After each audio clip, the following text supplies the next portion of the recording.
ইতিহাসে মোট ১২ বার কাবাঘরের সংস্কার ও সম্প্রসারণ কাজের উল্লেখ আছে। প্রথমবার ফেরেশতাগণ কর্তৃক কাবাঘর নির্মাণ করা হয়।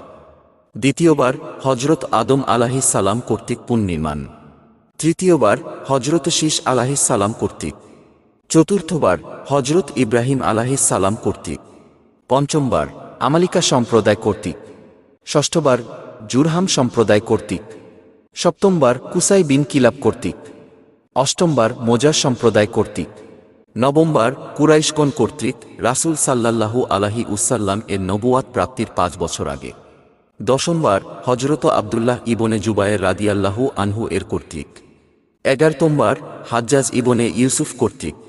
১২তমবার ১০৪০ হিজরিতে সুলতান মুরাদ কর্তৃক পুনর্নির্মাণ করা হয়। এটাই আজ পর্যন্ত কাবাঘরের সর্বশেষ সংস্কার। এরপর ছোটখাটো সংস্কার ব্যতীত কেউ কাবাঘরে হাত দেয়নি।